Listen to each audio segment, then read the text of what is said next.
I've got another cake hack for you, so let's taco about it. Okay, that was terrible, but anyways, because you asked so nicely, let's make a taco cake. So I'm using one Coles chocolate mud cake, and I'm going to cut it in half, and then we're going to sandwich the two, and we're going to add some chocolate buttercream in the center. Now, you know I love my Swiss meringue buttercream with chocolate ganache. This is the best way to make chocolate buttercream, in my opinion. Anyway, sandwich those little babies together, and then you're going to give it a light little crumb coat. Once you've done that, don't worry, don't be too pedantic about this part because it doesn't need to be very thick. You're going to be covering this up with lots and lots of decorations. So once you're done crumb coating, chuck her in the fridge, and then we're going to get started on our decorations.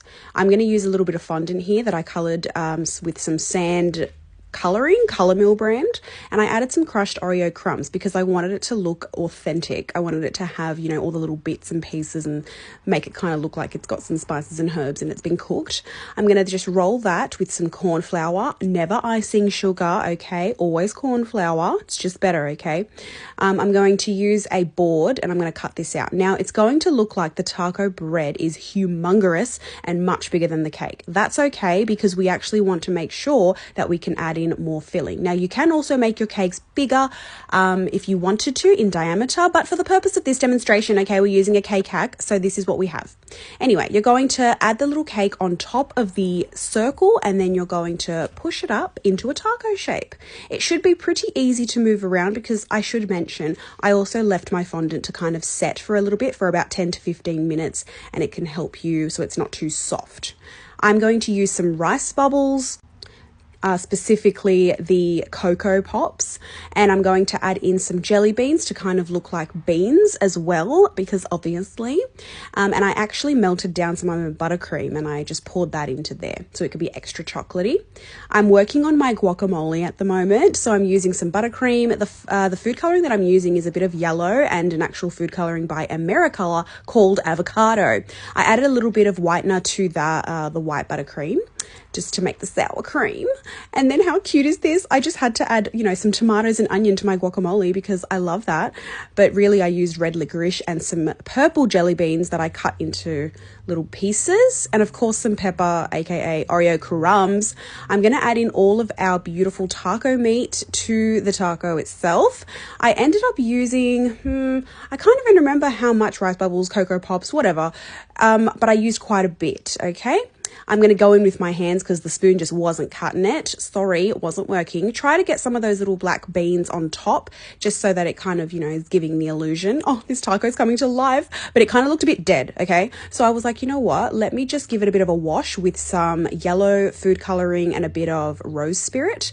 And I made sure that I covered that entire little cake. And then I was like, oh my God, it looks like a Simpsons taco. So I then had to kind of color it up a little bit with some cocoa powder. You'll see. I added some little licorice pieces, little red pieces, just thought it needed a little bit of pop of color. Anyways, a good taco is always crunchy and I like lettuce in mine, so I'm going to use some wafer paper. Now this is a cool little trick. I wet a clean Chuck's cloth, never been used, with a little bit of food coloring and then I wash it over because that's kind of what iceberg lettuce looks like, right? Now your wafer paper is going to be a little bit soggy right now, so I chuck mine in a low oven for about 5 minutes and then it comes out like this. Doesn't it just look like crunchy lettuce? Yum, but it's wafer paper. Anyway, I'm going to use all these little pieces and just kind of add them in there. You could also just do this extremely rustic and just crush it all up and chuck it on. But I really just wanted to add, you know, add it quite neatly as I could possibly, you know, as possibly as I could.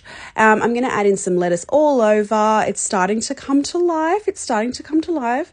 I'm going to arrange it as well as I can, obviously. And then after that, I'll dust it off with some cocoa powder. I like using cocoa powder in this instance. I just feel like, you know, a brown dust is also, it's fine. You can use that too. But I like using cocoa powder. It's cost effective and, you know, it smells delicious as well. I'm doing a quick little cleanup of the board, even though I ended up displaying it not on the board. And of course, we need cheese, right? So I used some white chocolate ganache and I poured that into a little mold. And here we have our block of cheese. I'm going to grate it over using a grater to get the full effect. Oh, what a cute little technique. Absolutely loved that. I was going to use the bigger side, but I was like, you know what? I feel like a taco just has this kind of cheese. I don't know. Anyway, little blowtorch there just to melt the cheese. We're getting authentic. Love it. So cute. I also wasn't happy with the color of that cheese, so I did change it in the end. Let's add our guacamole on top. All the condiments. I like everything on the taco. Guacamole, sour cream, cheese, hot sauce, chili sauce, all of it. Give it to me. Sour cream goes on, and then I'm going to use some strawberry syrup as my little chili sauce, and I'm just going to add in a few extra red jelly beans just to kind of get that red poking out as well and add a bit more color to this little taco. And she's almost finished. I am so excited. This is such a cute little cake hack, and I cannot believe how massive it is. What a cute little technique. I ended up crushing up more cheese, grating more cheese, and adding some turmeric powder to it because I just felt like it needed that color. But there you go, there's my taco cake.